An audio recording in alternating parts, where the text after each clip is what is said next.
secularism in France. He said, this is our values, this is not the problem. The problem is what he described as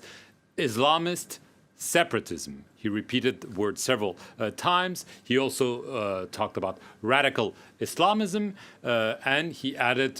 that this was something that needed to be addressed head on. And obviously, it's a very difficult issue, a sensitive issue, because there is, as he said, a willingness to yes, address the issue head on, but on the other side, not stigmatize the Muslim community. يريدون أن يطفئوا نور الله بأفواههم ويأبى الله يريدون أن يطفئوا نور الله بأفواههم ويأبى الله إلا أن يتم نوره ولو كره الكافرون هو الذي أرسل رسوله بالهدى ودين الحق ليظهره على الدين كله ولو كره المشركون waxaad tahay sayidkii tafiirtaadan alle ayaa kuu doortay in aad noqoto fariinwadihii ugu dambeeyey ee lagu soo gunaanaday nebiyada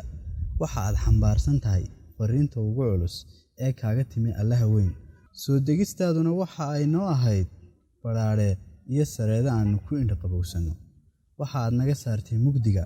waxaanad noo jahaysay iftiinka waxaanu kugu furannaa nafteeda yaa rasuulallaahi sala allahu calayhi wasalam هللت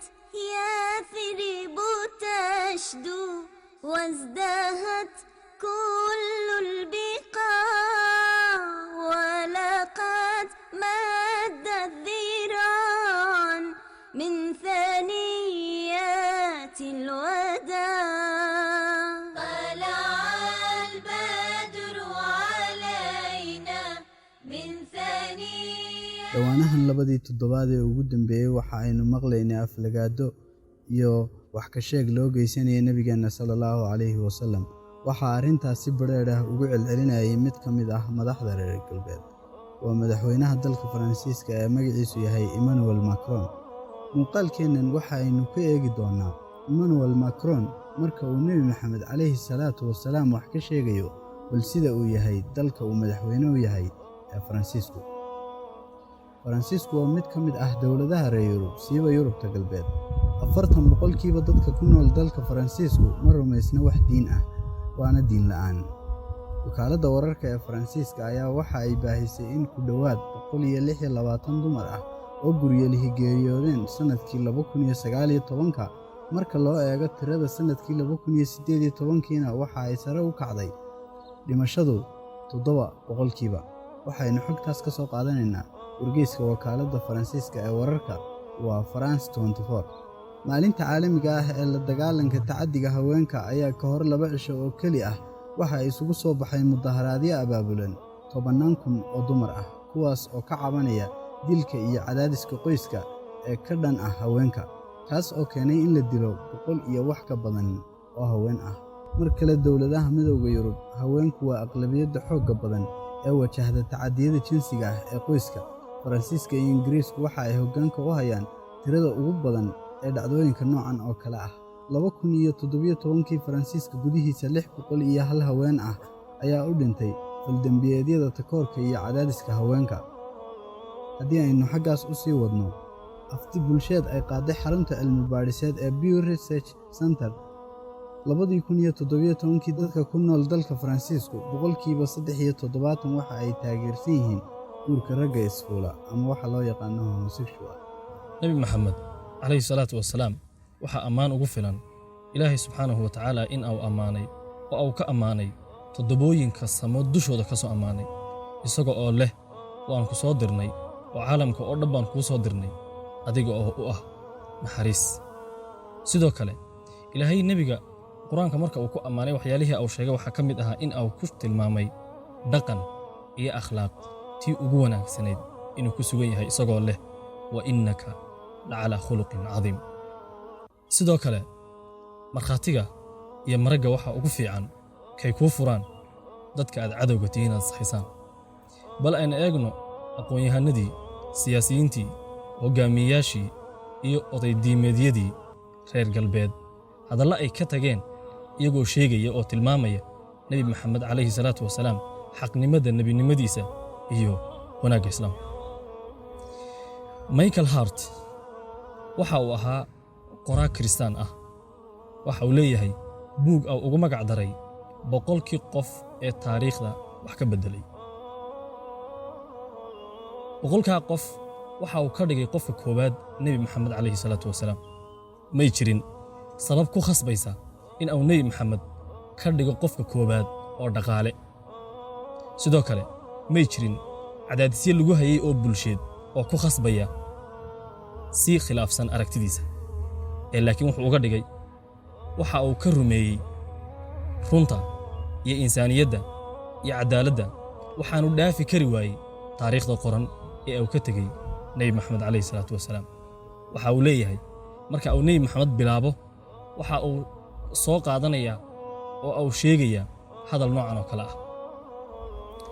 waxaan maxamed uga dhigay qofka koowaad ee liiska dadka aan ku qoray dhiganahayga. waxa uu ahaa maxamed qofka keliya ee ka hadlay arrimaha adduunka iyo kuwa aakhiro. Mahatma Gandhi baa isaguna waxa uu leeyahay waxa aan jeclaystay in aan ogaado astaamaha uu leeyahay ninka sida bilaa muranka ah u hantay malaayiinka qof. dabeetana waxa aan arkay in uu ahaa nin haysta diin aan ku faafin seef ee ku faaftay geesinimo, xikmad, naxariis iyo dadnimo. Rama Krishna isaguna waxa uu leeyahay waxaan jeclaystay in aan baadho astaamaha maxamed. dabeetana waxa aan helay maxamed geesi ah oo dagaalyahan ah, maxamed hogaamiye dawladeed ah, maxamed garsoore ah, maxamed xeer ilaaliyaha kuwa dulman ah, maxamed kaalmeeyaha agoonta ah, maxamed garab taagan arrimaha haweenka iyo guud ahaan aadanaha. dhinac kasta oo aad nolosha ka eegto waxa aan helay maxamed ku fiican. astaamahaas oo dhanna waxay u hirgeliyeen in uu noqdo hogaamiye ummadeed. Sir Thomas iyo Arnold waxa jira buug ay leeyihiin oo ay wada qoreen. buuggooda waxa ay ku yiraahdeen waa ay dheeraanaysaa ka sheekaynta in laga sheekeeyo islaamku in uu ku faafay xikmad iyo naxariis, taas oo uu gaadhay Serbia ilaa iyo China. Thomas Carlyle waa nin ka mid ah nimankii reer galbeed ee qorayaasha ahaa. waxa uu leeyahay qof kasta oo qarniga nool waxaa ceeb ku ah in uu rumaysto oo uu dhegtana u raariciyo hadallada odhanaya islaamku waxa uu ahaa been, maxamedna waxa uu ku hagayey khiyaano. aragtida awooday ee uu gutay rasuulkaasi waxa ay noqotay ilaa hadda mid werweraysa oo iftiimaysa. dadka malaayiinka ah ee qaatayna waa dad inaga oo kale ah oo abuuray ilaahay sida uu inagaba inoo abuuray. waxa mudan inaad isweydiiso ma suuragal baa dadyowga intaa tiradoodu leeg tahay ee intaas oo qarni aaminsanaa aragtidaasi inay aaminsanaayeen been aaminsanaayeen oo qaarkood ugu dhinteen aniga aragtideeda? maya. haddii khiyaanadu ay suurtoobayso in sidaa yare fudud dadka loogu maamulona waa dad waalwaalan oo maankoodu aanu dhammaystirnayn. noloshuna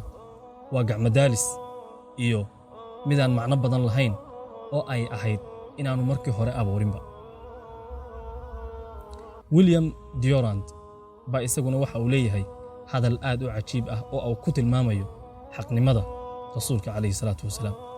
waxa uu leeyahay haddii weynida aynu ku qiyaasno raadka togan ee uu ka tegey qofka weyni waxaynu haysannaa maxamed. waxa uu go'aansaday waxa uu ka soo dhex baxay bulsho ay hayso kulaylka cadceedda iyo qalaylka saxaruhu. markaasuu go'aansaday in uu gediyo oo uu bedelo dhaqankoodii waanu ku guulaystay mana hayno qof hirgeliyey himilooyinkii uu lahaa oo aan isaga ahayn iyadoo ay jiraan tamardarni badan iyo taagdarni haysta dadka muslimiinta ah ee ku nool daafaha adduunka iyadoo ay jiraan isbahaysiyo ka dhan ah dadka muslimiinta ah iyadoo ay jiraan awoodo fara badan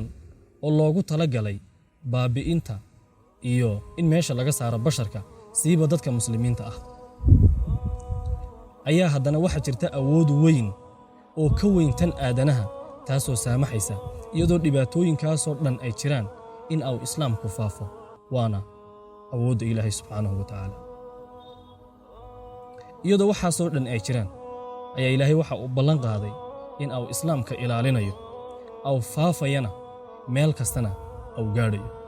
ilaahay qur'aanka kariimka wuxuu ku leeyahay yuriiduuna an yudfi'uu nuura allaahi biafwaahihim wallaahu mutimmu nuurihi walow kariha alkaafiruun waxay doonayaan in ay islaamka baabi'iyaan oo ay hor istaagaan oo ay bakhtiyaan ilaahayna